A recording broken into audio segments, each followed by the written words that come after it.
Hi, I'm Peter Roper. It's another serving of Potluck Politics. We're very fortunate today to have Stephanie Thomas, Connecticut Secretary of the State, who has come back to the studio because she was here when she was running for the office. So thank you very much for coming. Thank you. And reaching out to SDC TV to reach people of Connecticut. Yes. We hope we can help you do that. First, we want to talk about early voting. Okay. I think that's why you came. But early voting is new in Connecticut. And why don't you just introduce the topic for us and talk about how many states have it already? Because we're not at the beginning of this. We're kind of yes, no, thank you so much for having me. Early voting, as you said, we were the 47th state to adopt early voting. It has been around for decades in many other parts of the country.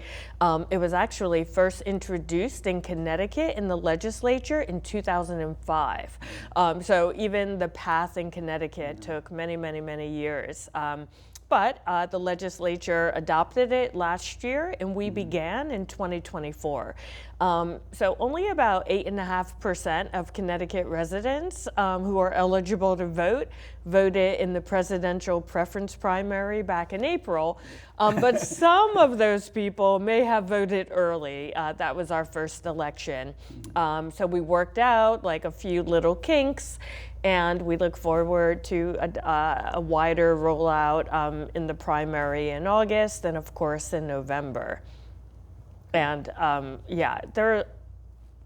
would you like me to get into all the details of early voting, Peter? Well, quickly, just talk about how it differs from no excuse absentee voting, which we don't have. Yeah, excellent question. Or absentee voting. Yeah, so actually, it's important to spell all these things out because most people watch the national news and the terms and the laws are different. Yeah. So here in Connecticut, to vote by absentee ballot, you have to meet one of 6 criteria.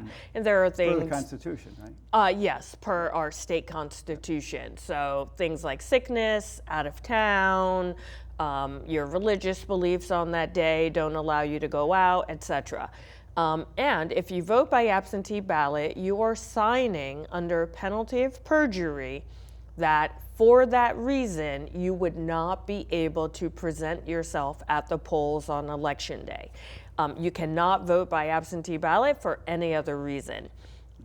No excuse absentee voting is something, if you want to talk about numbers, 29 other states already have no excuse, and 8 states, of course, have all mail voting, so that's also no excuse.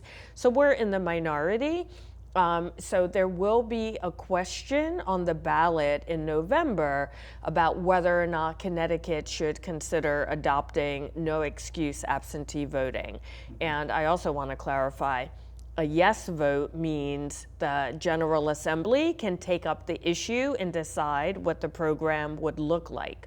A no vote means that Connecticut will stick with just those 6 reasons. And then early voting, of course, people also get confused. It's in-person voting. Absentee voting, as you know, you can mail in your ballot or bring it to your town clerk or put it in the drop box. But early voting, you go to a location, you vote, you put it in the receptacle, and that's it. So I assume this time you'd like to see a good turnout for early voting. I would. To make it work. And because it's a presidential year, plus our U.S. senators and Congress people, state senators, state reps, there'll be a lot of people voting for a lot of issues. Yes. But are you prepared? We are prepared. We really wanted the April election to be a test. Turnout, about 18,000 people voted. And I have to say, it went extremely well. One of the biggest problems we had was that too few voters showed up, so the 2-factor authentication you had to keep logging back in and reauthorizing the computer. So I said, if that's the biggest problem, I'll take it. We, of course, will have much higher turnout, but my concern is that we won't have a lot of people turning out for early voting because a lot of people still don't know about it. I go out to community events all the time and I say, do you know about early voting in Connecticut? And they're like, no. I'm like, do you know about, first time we can vote on a Saturday and a Sunday? And they're like, really? Never heard of it. So that's why we do shows like this.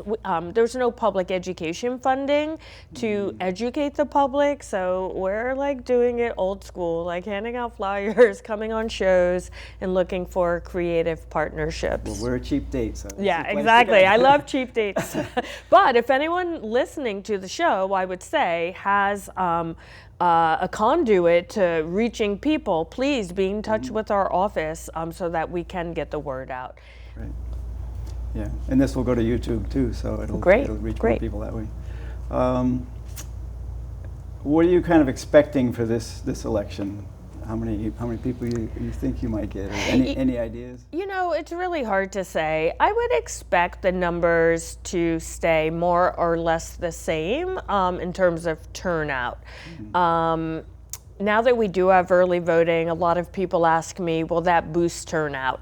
But turnout is based on so many factors, how competitive the race is, how, what the issues of the day are.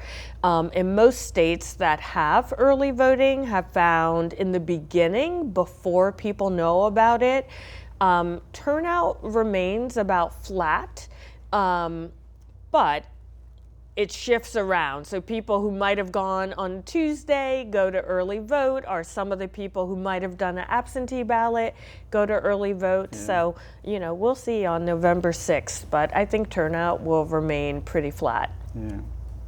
Well, I'm definitely an advocate and think it's fantastic. It worked well when we did it. My wife and I did it for the primary. Oh, good, just good. To try it out. And, thank you.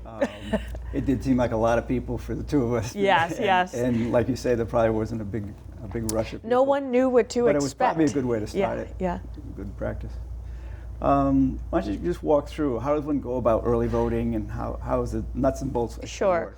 I always tell people, laughingly, sort of, if you remember nothing else about early voting, remember our website. So you can go back and check the details. Okay. Go to civics101.ct.gov.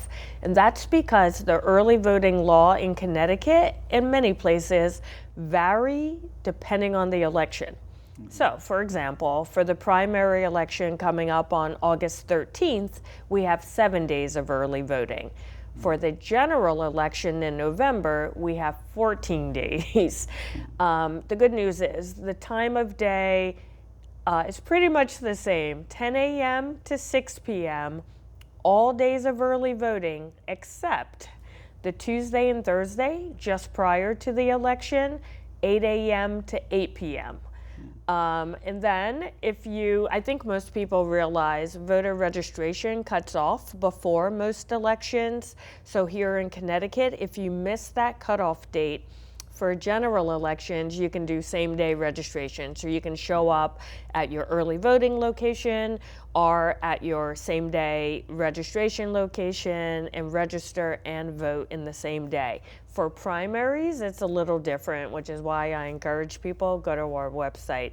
Right. Oh, and then I should mention, the most important question we always get is, where do I go? You do not go to your regular polling place for early voting. The locations are determined by the town and usually certified about 2 or 3 weeks before the election. Once it's certified, it goes up on our website.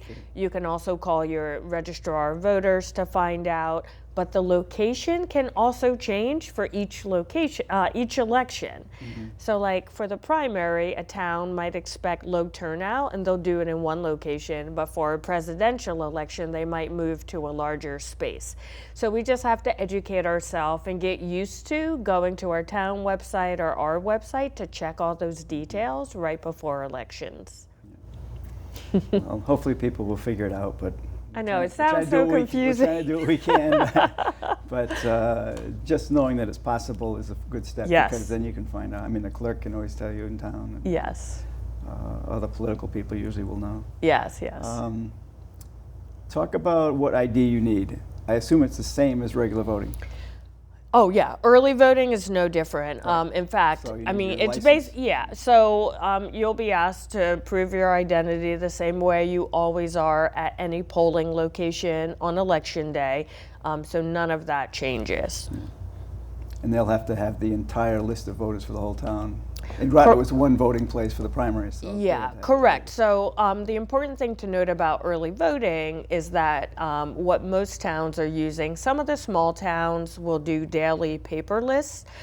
Every town will have a paper backup, but most towns are using our central voter registration system so they can look up in real time. Because what they want to make sure, of course, is that whoever is showing up to vote hasn't already put in an absentee ballot, for example. So whether they're using paper or the secure computer system, which is not an internet system, I just want to make sure people understand that, that, you know, there's a check and balance there to make sure no one is able to vote twice.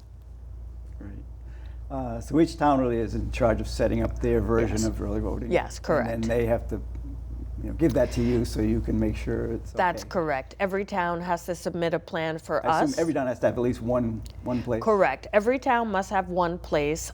Towns 20,000 or more may have additional locations. And once again, you would just check with your town to find out closer to the election. Okay, this is an expense for the town. Did the towns get more money to do this? So the legislature gave each town $10,100 last fiscal year. This fiscal year, there was $1 million allocated that will be divided among all 169 towns, but it won't be divided evenly. It'll be based on some of the fixed costs versus variable costs, but not a lot to split. Yeah. What do you consider to be the benefits of early voting?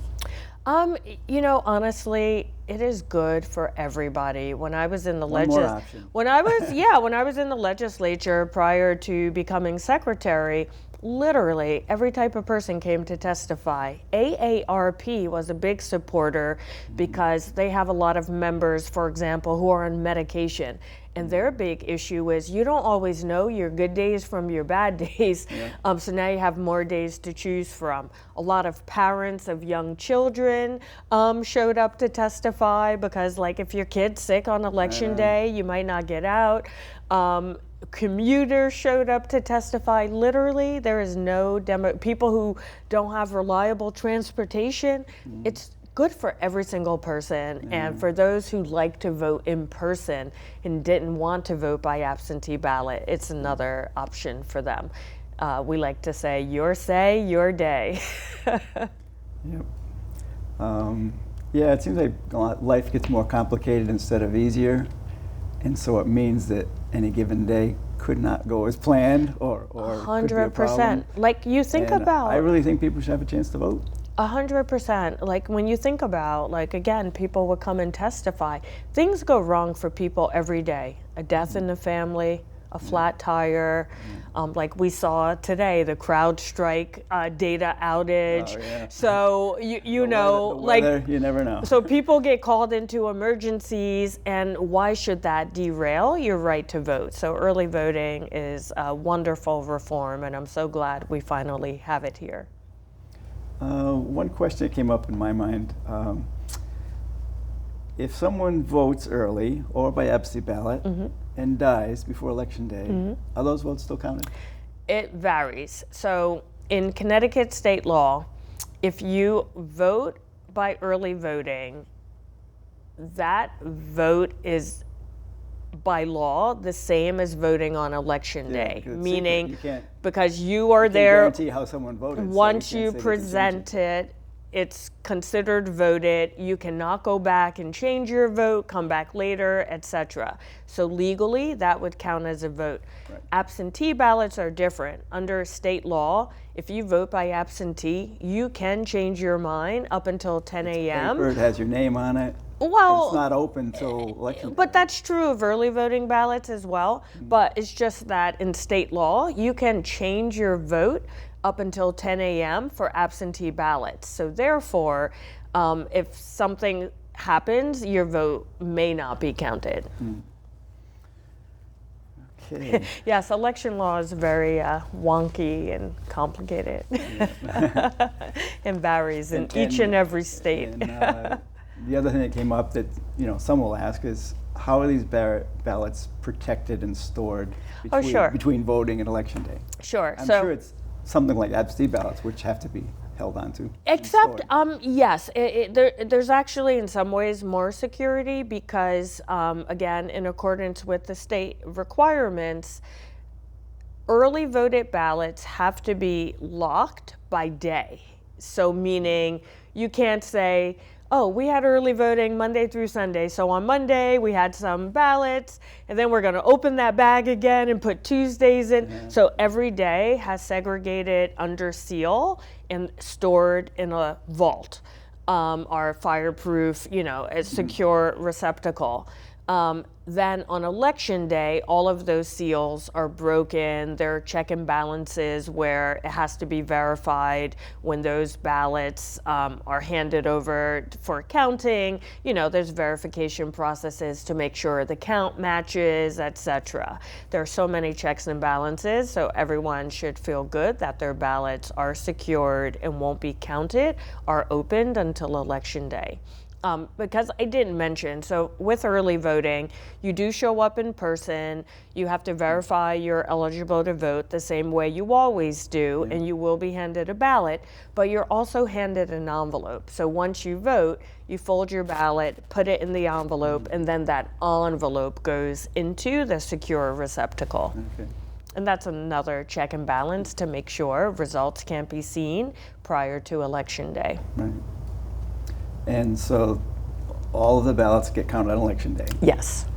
Does this ensure results will be available earlier? Is it going to go quicker or slower? I wish. Probably no earlier. It really depends on the numbers. The good news is that, if you have a lot of early votes and absentee ballots, you can count them pretty easily because it starts at about 10 a.m. that day on election day.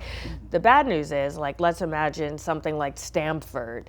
They did 30,000 absentee ballots in 2020. 30,000. And most people don't realize on our current tabulators, you have to feed each ballot in one at a time to count it. We hope to change all that by next year with high-speed counters. But right now, so if that happened with early voting, no, results would not be faster. They would be delayed. And what is the opposition to early voting? Or if you care to explain.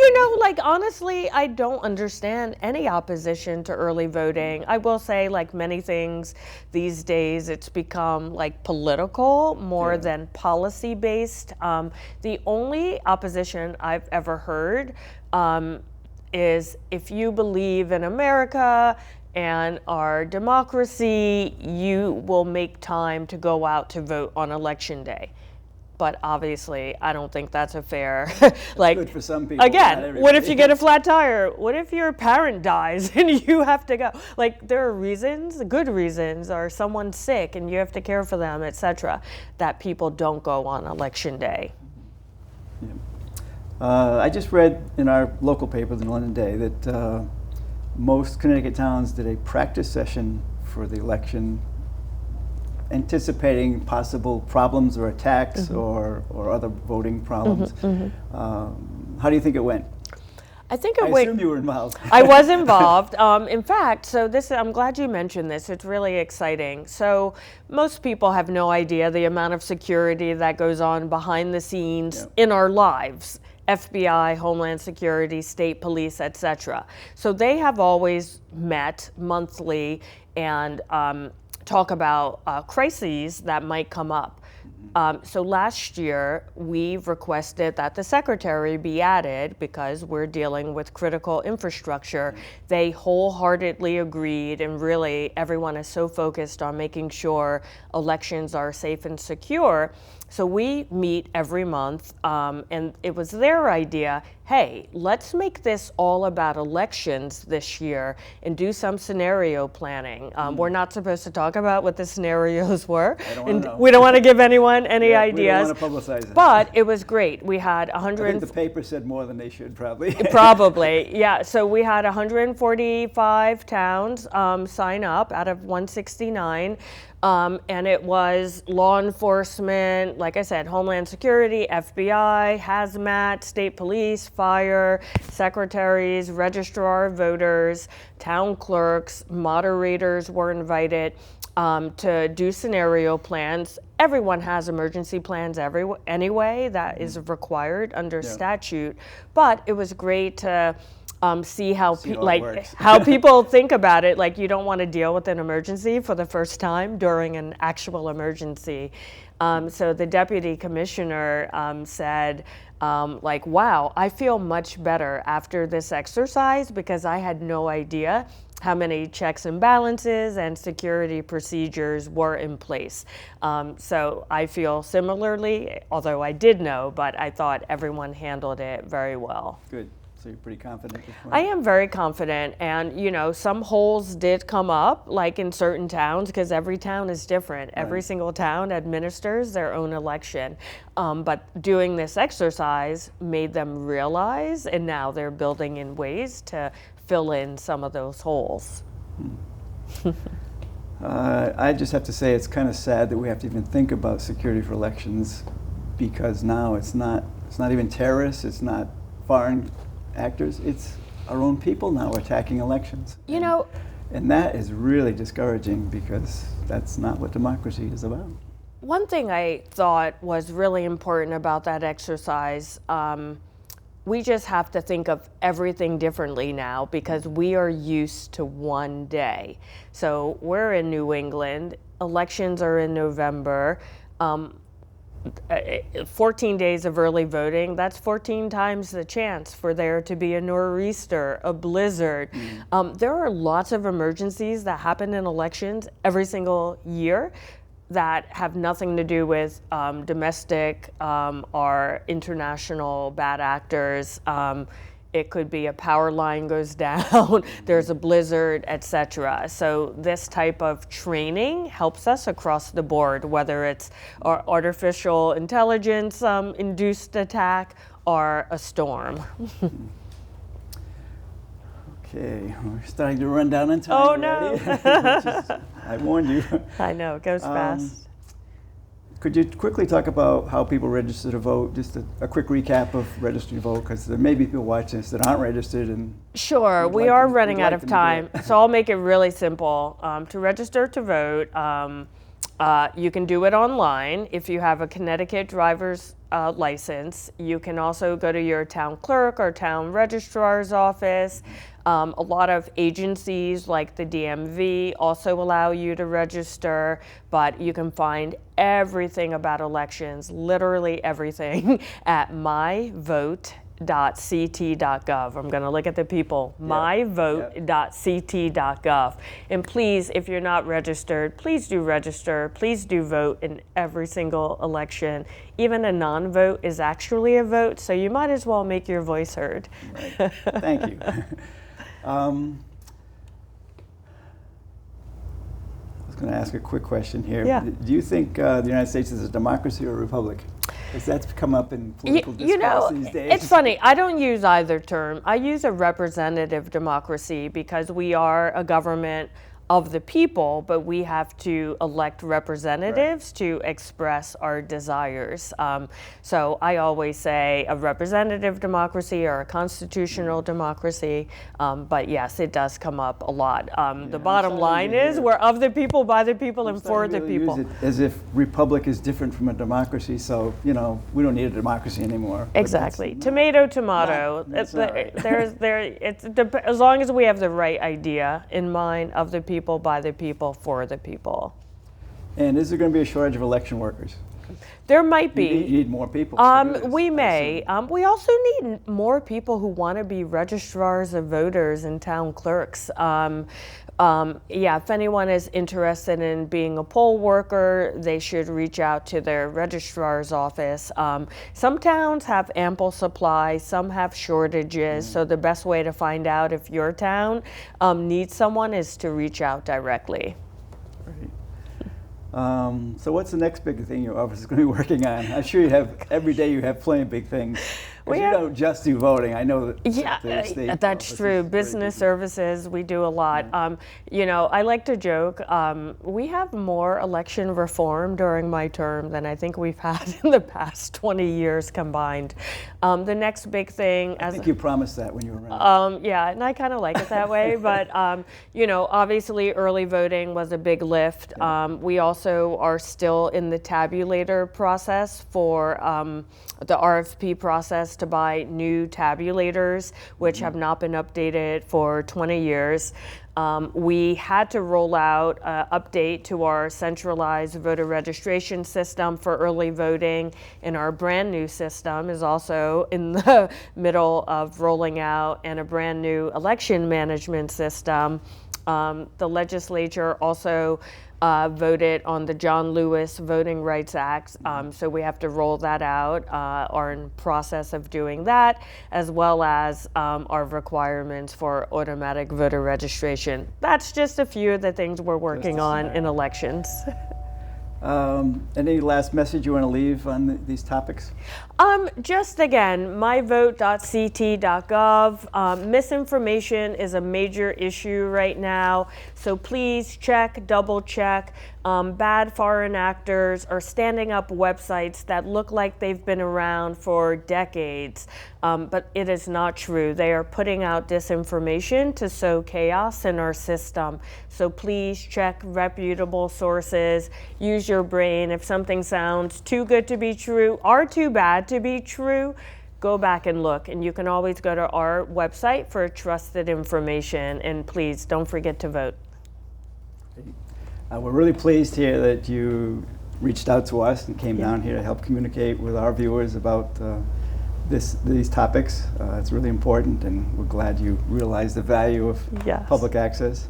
And I just want to let you know, and our viewers know, that there's a problem here with cable companies getting cut. They're cutting the cord. They are. And the funding comes from the fees that people were paying, a small, very small percentage. But public access is under threat now because so many people have dropped cable and they're going to other things, streaming, whatever version it is, it's not contributing to public access. And we feel that it should. There was a bill in legislature that failed. The governor decided he didn't like it. So I'm asking you to please put pressure on him if you can, because we try to get information out that you don't get other places. So here's what I'll say. This is exactly what I mean by representative democracy. Obviously, we are not a lawmaking body, but I wish everyone watching this channel would reach out to their legislators and say this funding should not be cut. They are the people who set the state budget. And if they hear from thousands of people, it's more likely that it'll be taken up. I will do what I can, but we, the people, also have a responsibility. Thank you. Yeah, we try to provide news you can use, real news you can use. No, here. public It's access public is access great. And lots of topics you would not find anywhere else. And anybody can get involved, so it's really a democratic operation. 100%. But thank you. Thank you. Really appreciate you coming, Secretary of State Stephanie Thomas. Keep up your good efforts at protecting democracy and making it work better for everybody, because it's important, really, really important, now more than ever. Thank you to the viewers for tuning in to Public Access and Potluck Politics. My name is Peter Oper. Get informed, vote, stay well.